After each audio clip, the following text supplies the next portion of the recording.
Unit 6, Part 7. We're up to our final truth table concept, consistency.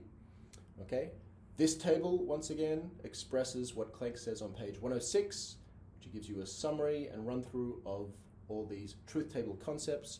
Crucial point is being very clear on what they do, what each concept does and does not apply to. Okay, validity and invalidity apply to argument forms. Tautology, contradiction, and contingency, we saw they apply to individual statement forms. Each individual statement form is either a tautology, contradiction, or a contingency. Logical implication and logical equivalence apply to pairs of statement forms. They're relations between statement forms that do or do not hold. Right? One statement does or does not logically imply another statement. One statement form is or is not logically equivalent to another statement, right? So it would be a very deep confusion to think, to say, this logical statement is logically equivalent.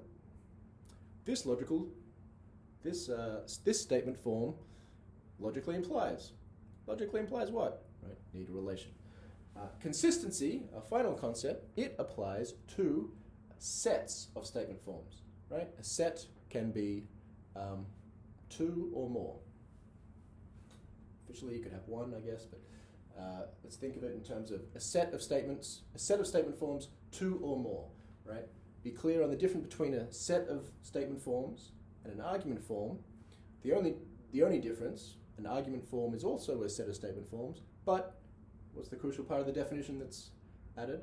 Separated into premises and conclusion, right? An argument form has a bunch of one or more statement forms which are the premises, and one statement which is the conclusion.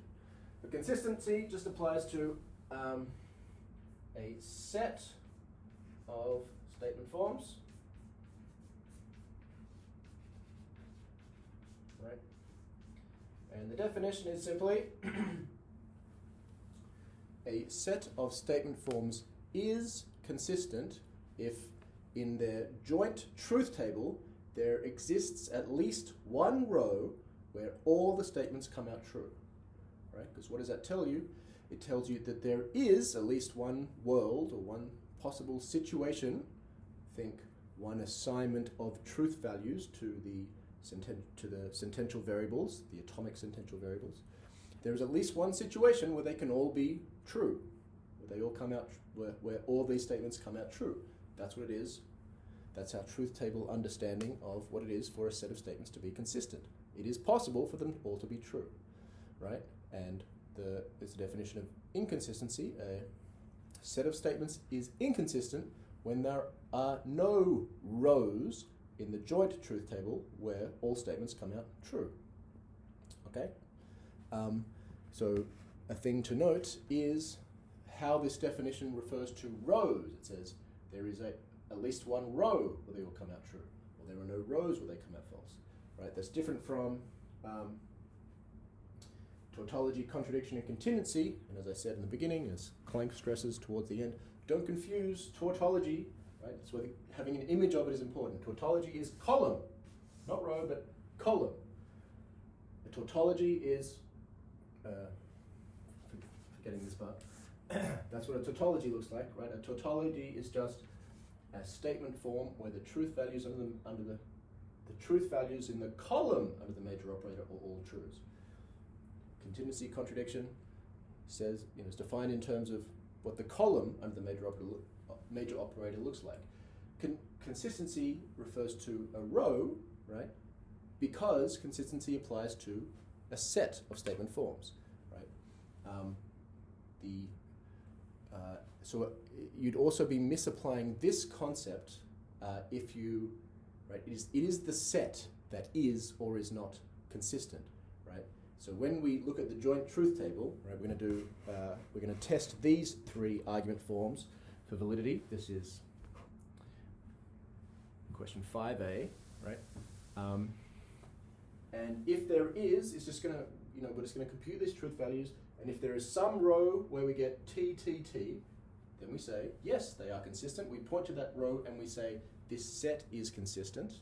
Right? If there is no such row, then we say the set is non-consistent.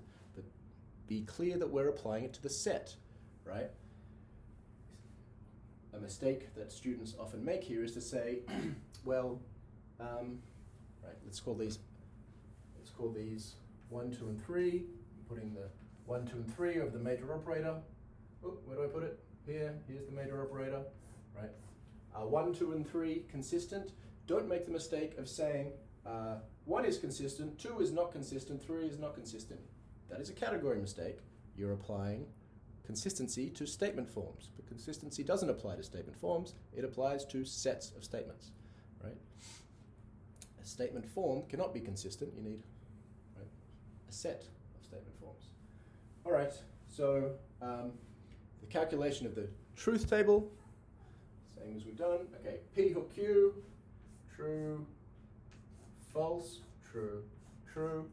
Okay, not P or not Q. So first I do not P, false, false, true, true. I'm assuming you can all do this by now. If not, go back. Not Q, opposite of this.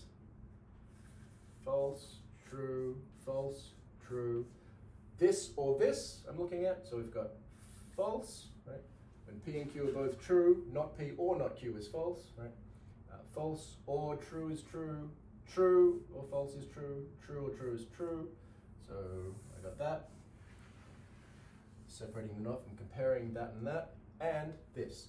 All right, first I have to do Q hook P, and then look at that column to determine the major operator, which is the negation. All right, so it's Q hook P. So I'm looking T hook T, F hook T. T hook T is true, F hook T is true, right? That's not a mistake. I'm going Q hook P, right? False, hook true. That's true. This one's false. True hook false is false. That's false. Okay. And false hook false is true. False antecedent, that's true. But that's not I almost put a column around there. Mistake, right? That's not the major operator. Gotta have your mind on what you're doing. Okay, negation of this. True, true, false, true goes false, false, true, false, right? That's it. Okay, so turns out false, true, so false, false, true, false. This is, okay, so my question is there a row where all 3 formulas come out true? That's what it is needed for them to be consistent. Having just done this third row, I notice there's only one row where this formula is in fact true.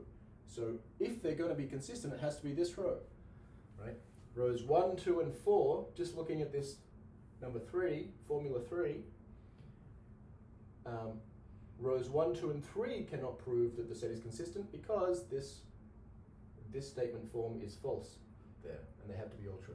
So it's true here, but let's look, okay, 2 is true here, and 1 is true. So yes, I will point to this row and say, in row 3, all the statement forms are true, so this set is consistent. Just again, be clear that you're applying the concept consistency to the set as a whole.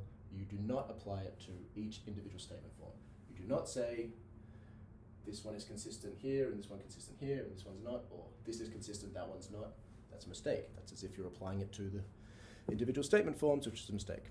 Okay, in the final part, I will go through those study questions and exercise 1. That'll be it.